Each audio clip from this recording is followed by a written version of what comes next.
Welcome back to Just Joshing, DC Hoop Show. Appreciate everyone showing love to the show so far. I have an excellent guest up next. This is the first one outside of my Wizards reporter orbit, but he's somebody I've been following for a while, this excellent NBA draft coverage. He does work for a No Ceilings Nathan Grubel. Nathan, say what's up to the people. Awesome. What's up, Josh? Great to be here. How you doing? I'm good. You know, I one of the first pieces I read from you was your piece on Bilal Coulibaly. He when you were tracking his progress in France, and it was pretty interesting because you kind of tracked his ascension and how he got better, and you compared him to Oladipo, right? Victor Oladipo, and I wanted to know how you kind of feel about that now. He's in year three. His defense has been phenomenal, at times, especially against the Bucks the other night. He was clamping Giannis. The Wizards won that game, but his offense still hasn't really been there yet, right? And that's kind of what's keeping him from getting that next level. So I want to know what's your read on that? No, Josh, you hit the nail on the head about the offense in particular. And I'm going to be entirely honest. I know we're a few years in with Bilal, and eventually this front office is going to have to make a decision in terms of what their long-term view for him is, past this season. What does a contract extension potentially look like? But it's a slippery slope when evaluating him because he's had so many injuries, right? He's had so many things that have kept him off the court. And a big part in developing and becoming a better player in the NBA is actually getting the on-court reps to explore the studio space, to expand his skill set. And when you take into account how much time he's lost, the fact that this isn't exactly a Wizards team that's had consistent, coherent chemistry. I know the last about season and a half, they're really trying to give the young guys a lot more minutes, but you're not essentially putting him in an advantageous situation around a number of veterans before this season who can really show him the ropes, help him expand his game. Now you bring in someone like a CJ McCollum, who is a great leader in his own right and has been a mentor and a teacher to several players across his NBA career.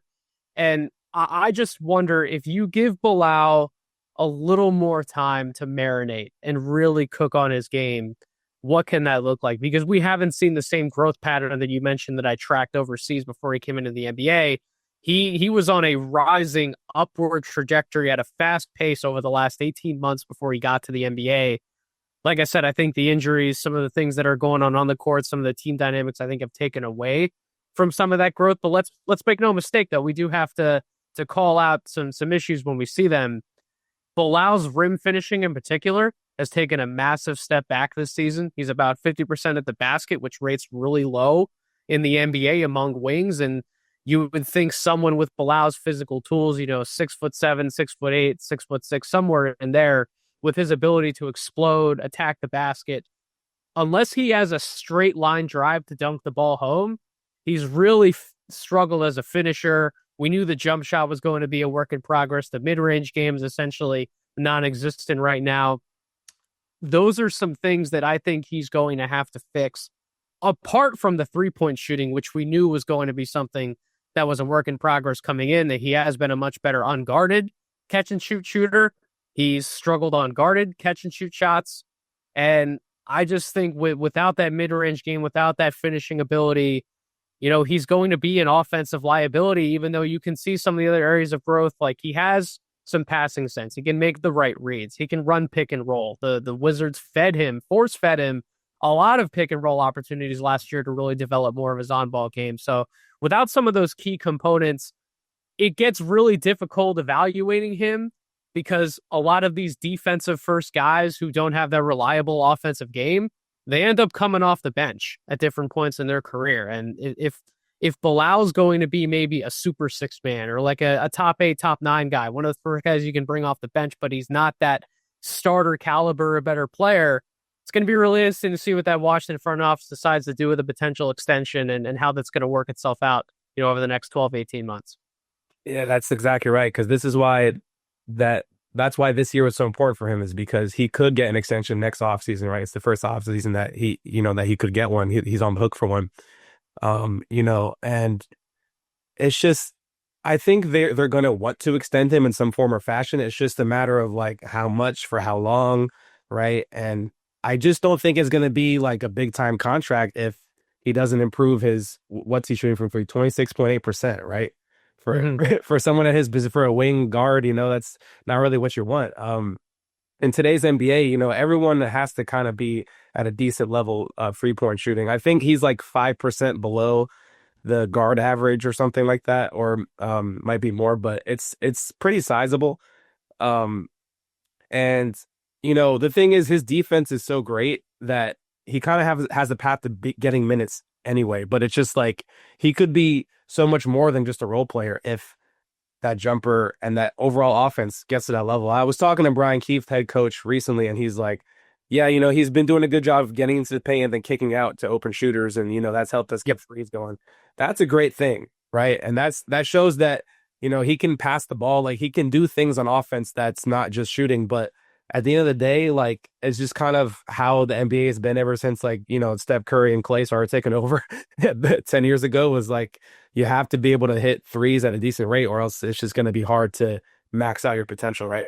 No, for sure. Josh, that's exactly what I'm talking about. We've seen positive offensive developments from him, but to see him regress in such key areas like the at rim finishing, I mean, you're really taking opportunities and points off the table for your team if you're not able to attack the basket, take the right driving angles, and finish at the level that you're expected to. A guy like him should be finishing in the 60 to 65% range at the rim at least. So to see a 10 to 15% reduction in what you would expect that average finishing mark to be for someone with his positional size and athletic talent, you're taking easy twos off the board, and we can harp and discuss the struggles that he's had from 3-point range and where we would want to expect a wing for him to be at the NBA level. It's a very important shot. I'm not necessarily saying his outside shooting isn't one of the things that he should be working on the most, but when we talk about scoring and making the most of possessions in the NBA. The NBA is a possessions-based game. You're either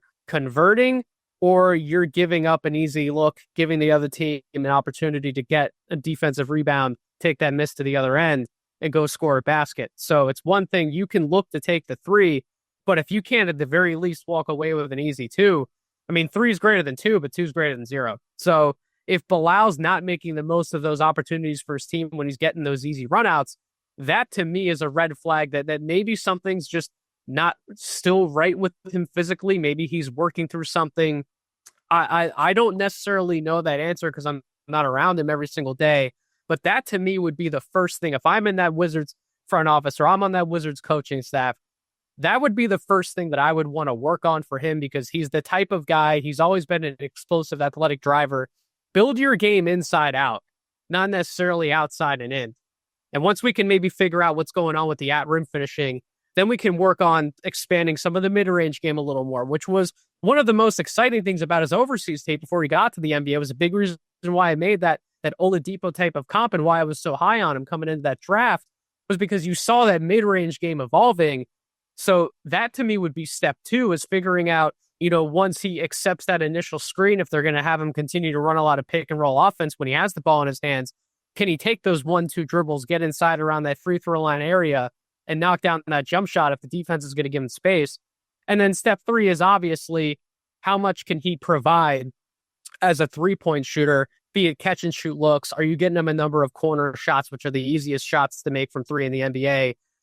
How many are you having him take above the break? Are you asking him to make 3-point shots off the dribble, which is just not in his bag right now as an outside threat? But again, step 1, the at-rim finishing applies whether he has the ball in his hands or he doesn't have the ball in his hands. He can cut from the corners. He can crash for offensive rebounds and finish some of those looks around the basket. Step 2, build that back out. Let's work on the mid-range game. And then step 3 is where I would look at him in terms of expanding that 3-point shot, seeing what we can do there. But that rim finishing to me, Josh, is really the biggest thing for him. I like how you lay that out, right? Go inside out. It's amazing with the rim finishing, like, because if he only makes half his shots at the rim, going forward, it's just going to be really detrimental, right? Like you said, because I mean, that's the easiest kind of shot. I mean, the thing is, he'll have these amazing dunks and he's super explosive, comes off the first step and does a crazy rim rattling jam. He does that almost every game, but then it's like, you also have to make like, just a contested layup or just really anything that's not involving like a straight line, like you said, just to the rim. You have to be able to get a little more expansive off of that. just to score more consistently. And I think in certain games like the Bucks game, what he does is cool because he was really giving Giannis fits. But last night against Philly, Maxey was getting all his points off because it's not as easy to defend a guy as a wing that's like where he can score from all three levels. Giannis isn't that great of a 3-point shooter, right? So Bilal's really able to get into his jersey and like disrupt him and really wreck the game like that. But with Maxey, it's like he can score any kind of way, right? So then that kind of devalues Bilal's defense a little bit, and then he still has his offensive struggle. So it's like that's where he really becomes an issue. You know what I mean? 100%. And everything you can say about Bilal's defense is very warranted. He is one of the better perimeter defenders that we have in the NBA. I know that a lot of people may balk at that statement, probably because they just don't watch as much Wizards basketball as maybe someone like yourself is. But if you actually take time to go and watch the tape, understand how he's able to play guys on the perimeter, how he can get really low in a stance. He has great hands. He plays with such electric energy. He gets up in guys' grills. He doesn't let them get around him easily. And then with his length, a 7'2" wingspan, he's able to get up, close out on shooters, and really make life tough for those guys if they're looking to take that outside shot. And even if he goes for that contest, that hard closeout, he gets beat there. He has that speed, that quickness to be able to recover and stick with that guy and still ultimately make a play on the ball, whether that guy's pulling up for a shot in the mid-range, floater in the paint, or getting all the way to the basket. So it's not just Bilal's ability to stay at home on a guy and match up with him one-on-one. It's his ability to read, react, and recover. He has that athleticism, those physical tools to really make life tough for guys on the defensive side of the ball. And when you put that combination together, along with some of the offensive skills like we're talking about, I mean, you're still right to think, Josh, that this guy has such a high ceiling that he can still tap into, and he should be viewed as one of those key guys that they're looking to evaluate moving forward. It just is going to be how much more of that offensive game can you really pull out of him? Because if you can, you're talking about a guy who's cemented himself on the defensive end to where maybe you can start looking at him as more of a two-way player rather than just a defensive-minded wing who, like we talked about, maybe you're better suited bringing that guy off the bench versus starting him alongside some of those other players who we know the Wizards are looking for more consistent offensive output. You just wonder how much longer they're going to be patient with someone like Bilal, if they're going to see enough from him, or do they maybe make a move to bring him off the bench and sub in another guy who's more offensive dependent. Yeah, I feel like outlook-wise, I feel like if his offense doesn't jump enough, he could become kind of like Dort on OKC for the Wizards once they actually are winning. Which isn't bad, but I think they wanted more. He was their first big piece of the rebuild, right? He was drafted 7th or 8th overall in 2023. He was, this front office's first lottery pick. Yep. And I think they want him to be like an all-star. He could be if he actually, gets his offense to a similar level that his defense is, he'd be phenomenal. If he actually developed, like you said, his inside game and then went all the way to the outside and got better at all three levels, that could happen. But he's just a ways away from that right now. And I think that luckily the Wizards have assets. They have other guys. They have Sarr, Keyshawn George. They have their pick in the next draft, which we'll get to. So it's not like they're only relying on Bilal, which is good. But they definitely want him to. They need all their players to reach at least close to their ceiling for this rebuild to really work at the end of the day, right? Because or else they might just kind of top out as like a 7th seed or something, and it's going to be really hard to advance to that upper echelon, right?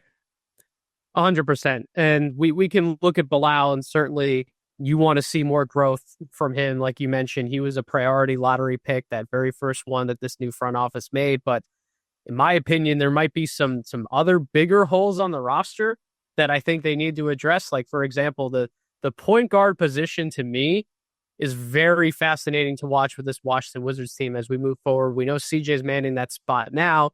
We know that they've been bringing in Bub Carrington off the bench. They tried to start him at that position at the beginning of the year. Weren't necessarily getting the results that they wanted. CJ McCollum's been in that starting guard spot. I don't know if CJ is going to be on this team over the course of the entire season. We can make some assumptions, some guesses as to which way this team would lean the second half of the year. If they're trying to position themselves for a high lottery pick, we can make all those guesses and assumptions. But I'm not necessarily sold on Bub necessarily being that point guard of the future either. I think he's an NBA player. He's a complementary piece. He's someone who can get his own shot off the bounce, can get his own shot off the move. He's a good movement shooter for this Wizards team, someone who can offer spacing, be it, in the starting lineup as a complementary piece alongside a point guard. Maybe you're bringing in one of the first guards off the bench. But what is that answer at point guard going to look like? Because at the end of the day, if the answer long term is going to be someone like Keyshawn George, you can give me that answer. We can run with that for another season, season and a half. But you're already seeing the leap that someone like an Alex Sarr is making this season. I mean, Alex Sarr, for my money, I would make him the sophomore of the year right now if that was an award that existed in the NBA. His growth, not just on defense, but on offense, has been tremendous this year, has been one of my favorite young players to watch. And the fact that he's doing what he's doing without reliable guard play alongside of him, imagine if he did have a better point guard who was, not only just better at pulling the levers in terms of when do I need to score, when do I need to look for my own shot, but how can I set somebody up for a better shot? How can I get some higher quality entry passes into Alex Sarr to let him do his dirty work as a post-up threat or a guy who's working in the middle of the floor? If I had that type of guard who was dynamic both as a scorer and a passer at the same time, how much more can I get out of Sarr? How much more can I get out of a Keyshawn George, maybe taking a little bit of the playmaking burden off of his plate? How much more can I get from a Trey Johnson who hasn't necessarily had the awesome start that Wizards fans might have wanted him to have at the beginning of the season, but has still been a pretty solid scorer and shooter in his own right as a rookie? How much more can we get out of these other pieces? And then in turn, coming back to Bilal to kind of bring this conversation full circle, you have another guy who can set him up for those off-ball looks when he's cutting to the basket, someone who can find him when he's moving, running in transition, someone who's great at making those hit-ahead passes to get him that easy lane, get him going, see the ball just go through the basket on a transition dunk, get his confidence up. To me, the Wizards have to address that point guard position in some form or fashion, whether it's you're finding another stopgap veteran, maybe in this upcoming offseason to bring in, whether you're potentially drafting another young guard, whatever the case may be. I think in order to maximize the most of who they have on this roster right now and figure out who really are the long-term building blocks versus what other positions may we have to ultimately address in the draft or in free agency or with a trade, I think you need that guy in place. And that to me is the biggest question for this Wizards roster in the short term. Yeah, the point guard is it's kind of the biggest question for this entire organization right now, right? I mean, like you said, they tried with Bub. I just think he's better as a combo guard, which is what he naturally is, and I think, it's something I want to write about soon. I think the organization's learning, like sometimes with young guys, you just got to let them develop their baseline as who they naturally are before you try to mold them into something that you want. Because they don't have a point guard, a natural point guard on the roster. They're like, okay, maybe we'll try to make it with Bub. And, Bub's 20. He's only in his second year. He was second team all rookie last year, had a really nice year. I think he led rookies in minutes, but I just think that there's the responsibility, like you were saying, of pulling the levers and figuring out how do I set up this guy when I get my own shot and run the entire offense in the NBA. It's not easy for a guy that young that's his second year.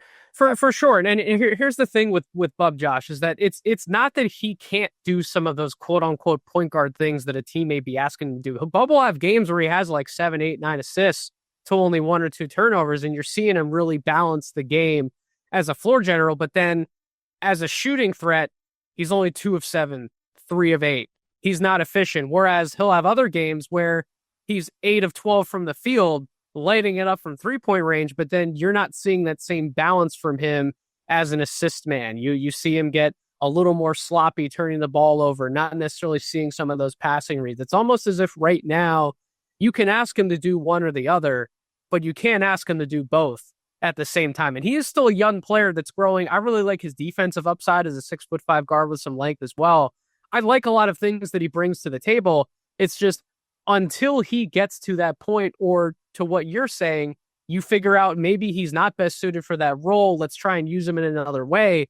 Until we can figure out that answer, like you're talking about, you still have to find that guy who can balance the table and set the table for everyone else, that you can continue to evaluate this roster as it is. rather than just continuing to kick the can down the road and just have this forward thinking mindset of, we'll eventually stumble into this answer. Let's try and give Bub some time. If you can see that it's clearly not working, you have to try and figure some things out on the fly, but while also empowering him at the same time, like you're saying, to be the best version of himself. If that's not as the true point guard, giving him some opportunities as a combo, utilize his movement shooting ability, get him easy scoring looks, just get his confidence up and continue to let him see the game through the lens of a different position so that maybe he can come back, get those point guard reps with a second unit or a third unit and letting him keep growing in that regard while not taking things away from the best players on the team who you need to evaluate for the long term. Yeah, that's a great point. It's I think it's all a part of like the growth process with the organization is they're figuring out how to best place their guys, right? I think with Keyshawn, they've also tried him at point, and he can run some point, but he's also so good off the ball. He's a great catch and shooter. I think it's almost a waste sometimes to have him run point when, he's like almost a knockdown 3-point guy off the catch, right? And it's like, if you have him off ball, then he can cut to the basket more, right? And it's just like, that's what's so tricky, right? Like you were saying with CJ, I don't think he's going to be on the team the whole season. I think he and Chris will either get traded or bought out around the deadline. Yep.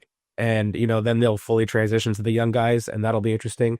But, he's been kind of a stand-in for now, but it's just really like, they got to keep experimenting. And this brings me to, but the next point I want to talk about was, Will Riley, he was their second first round pick after Trey Johnson this past summer. And I think he's one of the most exciting players on the team, honestly, because Sure. I mean, he scored like 36 points in the G League the other day. He last night against the Sixers, he had his first kind of extended run in the NBA. 26 minutes, scored 13 points, had like 4 rebounds, 1 assist. Had a couple offensive rebounds, which is really cool to see. He was really making some hustle plays. In the G, he was dominating on ball, right? And, it's interesting to see, like, he's a 6'9" guy. He's more of a wing kind of jumbo shot creator, but he has point guard potential. And I'm wondering if maybe they want to run him extended at point, kind of how, like, they try LeBub. Maybe it will work out better with Will than LeBub. Who knows? I wouldn't necessarily rush to do that even with second and third units in the NBA. I think if they're going to go down that experimental path, keep letting him do that with the Capital City Go-Go, which, like you said, that wasn't a bad move. That last game that he just played with the Go, I think he ran like somewhere between 14, 18 pick and roll possessions, and he doesn't look bad doing it. And that was one of the things that really appealed about his game in Illinois was when they did put the ball in his hands, he was able to run pick and roll, ran it efficiently there, both scored and distributed out of those possessions. And that's a big thing for him because as someone who struggled with consistency with his outside shot at Illinois, that was a role in which they found they could at least put the ball in his hands and try and maximize some of his skill set because he is unique in that regard. He is 6'9". He's a big, long, tall dude, but he can get lower on his dribble. He can navigate in some of those spaces. He doesn't necessarily get flustered when guys try to pressure him as he's handling the ball, even bringing it up the floor. He is in a unique position to try and develop more of that skill set. And I do think in a lot of regards, it's important for those types of players to get those kinds of on-ball reps because in my opinion, if they're able to handle those possession types well, it only enhances what they could be in terms of their off-ball awareness, right? If they're able to see the floor well out of pick and roll and they're able to determine when I accept this screen and I try to go here, I reject the screen, I'm immediately going here, and they're able to see and map the court and read the floor. When they're not in those play types and they're on the other side of the coin, which is I'm in the corner or I'm lifting up to the wing, they have a better awareness of where they need to be because they know if I was in this situation where the ball handler is, I wish I had a man here. I wish I had them stationed in that corner. I wish I had them cutting to the basket here so that I can get this pass off and ultimately set them up for an assist and an easy basket.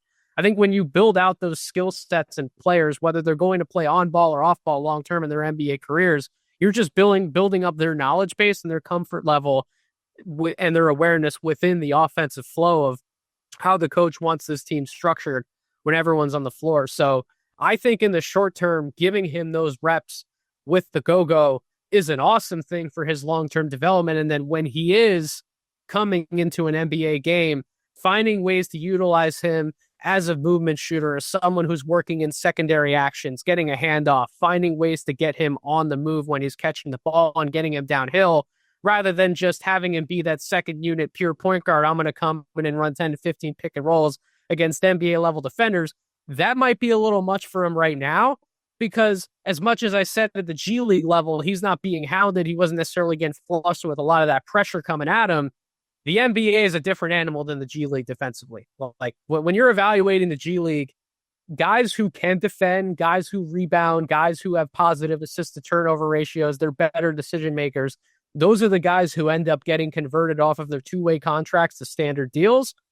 You're not necessarily seeing that type of defensive intensity and pressure all the time at the G League level. Not everyone's trotting out a full, I'm going to pressure the ball full court lineup like Raptors 905 in the G League. Not everyone's doing that. But once he gets into an NBA game, find ways to put the ball in his hands when he's on the move, get him easy catch and shoot shots, try and expand out his skill set while giving him those reps at the G League level to really see how much more you can unlock. Because I agree with you, Josh. I think he's an exciting player. He's an exciting prospect. I'm glad the Wizards drafted him, and they clearly have a long-term runway for how they want to develop him. And he really fits into their identity of what this team is looking to build. They want 6'6" to 6'9" guys who can dribble, pass, shoot, and hopefully defend multiple positions. He fits into that identity with what we would hope for with Bilal, what we would hope for with Keyshawn George, what we're seeing more of with Alex Sarr, even as a center, a 7-footer who can bring the ball up the floor, who can hit perimeter shots, who can attack getting downhill, and who can make plays for other people. They just want that multi-positional defensive versatility all over the floor. And if Will Riley hits, Josh, you're going to see a lot more of that. You're going to see him mesh really well with that skill set. Yeah, there's so many different kind of scenarios with how this could play out, right? And, like you were saying, I've talked about too with other people with Sarr, how it is fascinating how he can also bring the ball up, right? It's, I could kind of see him being like a point big sometimes, right? And that's something that, they haven't really done like extensively, but he's done it in spurts, and it's just fascinating because, like you were saying, he's had an insane growth offensively. He's almost averaging 20 and 10, just second year, which is awesome. And he's been hurt past couple of games, but his offense inside has grown so much. He's been really using his size, and if he can have some effective reps on ball, that would be phenomenal. I agree with what you're saying. I do think, it would be the safest thing to do is let Will keep practicing on ball in the G. I do think he should get more consistent minutes in the NBA, at least off ball. Which is his natural state, just because I think DNPing him in the NBA at this point is looking a little sketchy, just because he's just looking really good, honestly. And I think you want to keep honing that. 100%. Yeah, I mean, this is a team, Josh, they don't have, championship aspirations right now. We know what this season is. We know what the development track record needs to be for this team. We know this is about bringing guys along slowly, giving them more experience, giving them reps, seeing what they can do, what they can't do, and how we can work with them to build our offense around their strengths and weaknesses and let these guys flourish. And they're going to figure out how to do that. They have been figuring it out this season.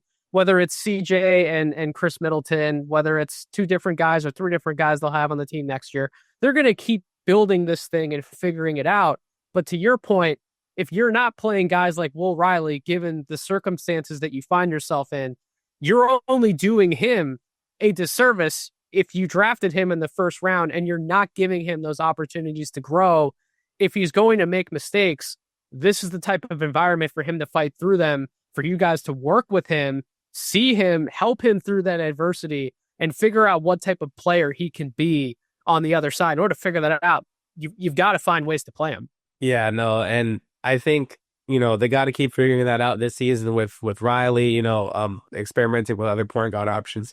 Before we head out, I wanted to get to your read on the next draft class, with this kind of point guard issue in mind, but just in general. Say like, they find some flashes at point with some of these guys, but there's still, I think most likely point guard will still be a question heading into this offseason. They're going to have most likely their top 8 protected pick. They'll most likely keep that. So there's some really interesting prospects coming out. I want to get your read on who are your favorites in general and who are your favorites for the Wizards. What I would say about Washington's situation in particular, we spend a lot of time talking about how point guard is arguably the biggest hole in this team. However, I would not rush to address that in the draft unless their pick falls again outside of the top four. If their pick falls outside the top four, I have about 6 to 7, guards in total who are going to be in my lottery rankings as of this moment in time. So there's plenty of depth at that position. If they land outside the top four, obviously one of those guys is in contention for 1, 2, or 3 in Darren Peterson out of Kansas. But if this team accomplishes the goal and stays inside the top four, even though there might be some positional overlap, the talent that you're getting out of any of Cam Boozer, AJ DeBansa, or Party Crash or Caleb Wilson out of North Carolina, the talent that those three guys have in particular, if Darren Peterson's off the board, not available when they would be picking, is too good to pass on, even though you have some answers at those other positions. Maybe you find different ways to play these guys together because they are so versatile. I could see Cam Boozer is my number one overall prospect. I haven't moved off that preseason. I don't see myself moving off of that for the foreseeable future. He can play within so many different team constructs because of how smart of a player he is, how willing he is to adapt, the type of vision that he has as a passer, both in transition on hit-aheads, as well as in the half court, operating as a short roll fulcrum, or operating even with the ball in his hands at the top of the floor. You saw Duke's game-winning shot last night with Isaiah Evans came off of a Boozer Isaiah Evans pick and roll, something similar to what the Hornets are doing a lot of with Con Knipple. They had the shooter slip the screen. Boozer delivered that perfect pass. That was a game-winning shot. I think they could use Boozer in a number of different ways as a ball handler at the top of the floor and pick and roll, utilizing him with different 4-5 actions, 4-3 actions, 4-2 actions, whatever the case may be. But his game is so versatile. I could see him meshing with several of the Wizards' key pieces for the future. AJ DeBansa fashions himself as a quote-unquote point guard or a point wing, whatever label you want to put on him. I think his on-ball skill set, as long as he's willing to grow and adapt as a passer in his own right, I think he could really help lift the ceiling of some of these other young guys. And then you have Darren Peterson at Kansas, who could be the ultimate answer for Washington in terms of that on-ball scoring package with that ability to pull some levers, utilize his downhill ability to find guys on the move. And then what you're getting from him as a scorer, a shooter, a defender at the point of attack. He may very well be the best answer for Washington. And don't rule out Caleb Wilson in North Carolina. He's looked a little raw in a few areas in particular, but his energy, his motor, he's probably the best athlete in this class. If you're telling me, Josh, that the biggest problem right now for a guy is his ability to make layups when he's a 6'10" pogo stick athlete, rather than some of the other areas in terms of his mentality, his competitiveness, his drive, his willingness to embrace contact, embrace physicality. If you're telling me that's like one of the two main problems with him, I'd feel pretty good about that as a scout. I don't know about you. So I'd be willing to take that challenge on in my player development room. So there's plenty of talent at the top of the draft, plenty of opportunities for Wizards fans. Yeah, I think even more than a point guard, the Wizards just need their unquestioned number one franchise superstar, right? And I think Darren Peterson, like you said, kind of is the ultimate answer because he can be the point guard on-ball guy while also being the franchise player, right? Like, I think they need their Cade Cunningham, right, to become the next Detroit Pistons, which is kind of what they're modeled after. The Pistons were in the dumps for a long time. Then with Cade, they rose up.